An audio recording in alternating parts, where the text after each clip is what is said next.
Big బాస్‌లో నిన్న night జరిగిన ఇన్సిడెంట్స్ నుంచి ఎపిసోడ్ అయితే స్టార్ట్ అయింది.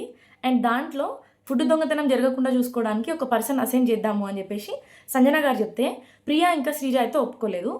నాకు యాక్చువల్లీ శ్రీజ అంటే చాలా ఇష్టం. కానీ ఈరోజు మనీష్‌తో చేసిన బిహేవియర్ అయితే అస్సలు నచ్చలేదు. ఎందుకంటే ఆమె ఒక మాట అనింది, "నీకు పని లేదు కాబట్టి వేరే వాళ్ళ పని లాక్కుందామని చూస్తున్నావు" అని. అది వెరీ బ్యాడ్. ఎందుకంటే మీరెలా అయితే అగ్ని పరీక్ష విన్ అయ్యి వచ్చారో ఆయన కూడా అలాగే వచ్చాడు. జస్ట్ బికాజ్ మీకు బిగ్ బాస్ మానిటర్‌షిప్ అనేది అసైన్ చేసినారు అని చెప్పేసి మీరు పెద్ద అయిపోరు. అది ఫస్ట్ అర్థం చేసుకోవాలి వాళ్ళు. జస్ట్ బికాజ్ వీళ్ళు మానిటర్స్ అయినందుకు శ్రీజ, ప్రియ అయితే కొంచెం ఎక్కువ చేస్తున్నారనే చెప్పాలి.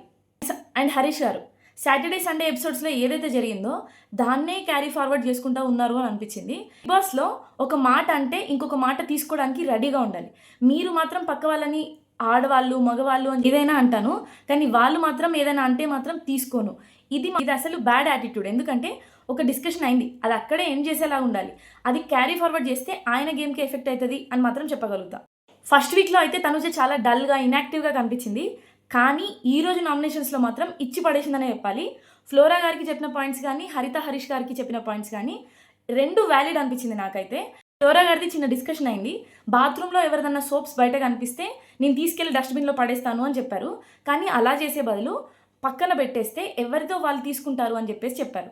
కానీ నేను ఎవరికి మళ్ళీ సర్వెంట్‌ని గాను అదే మళ్ళీ స్టార్ట్ చేశారు. అక్కడ కొంచెం ఫ్లోరా గారిది రాంగ్ అనిపించింది నాకు. హరీష్ గారిని కూడా నామినేట్ చేసి ఇంకో పాయింట్ చెప్పింది. నన్నెవరైనా ఏమన్నా అంటే నేను మళ్ళీ ఫైట్ చేస్తాను, వచ్చి మళ్ళీ గేమ్ ఆడతాను, మీలాగా అలిగి కూర్చోను అని చెప్పేసి ఒక పాయింట్ అవుట్ చేసింది. అది నాకు కరెక్ట్ అనిపించింది. ఎందుకంటే హరీష్ గారు డైరెక్ట్‌గా మీ పర్సనాలిటీ, మీ బాడీ లాంగ్వేజ్ బాలేదు అనే చెప్పారు. అయినా కూడా మళ్ళీ తనుజ గేమ్‌లోకి వచ్చింది. ఇప్పుడు మళ్ళీ హరిత, హరీష్ గారి గురించి అవే డిస్కషన్ అయితే ఆయన తీసుకోలేకపోయాడు. ఈ పాయింట్స్‌ని బాగా చెప్పింది అని అనిపించింది. అండ్ నెక్స్ట్ నామినేషన్ మనీష్ గారు చేశారు. అండ్ మనీష్ గారు ముందు ఇమాన్యుయల్‌తో మాట్లాడింది ప్రియా, శ్రీజ గురించి కదా. నేనైతే ప్రియా, శ్రీజలో ఎవరో ఒక్కరినన్నా నామినేట్ చేస్తాడు అని అనుకున్నా. కానీ ఆయన సర్ప్రైజింగ్‌గా భరణి గారిని, రితు గారిని చేశారు. సరే, రితు గారితో ఏం డిస్కషన్స్ ఉన్నాయో మనకు తెలీదు.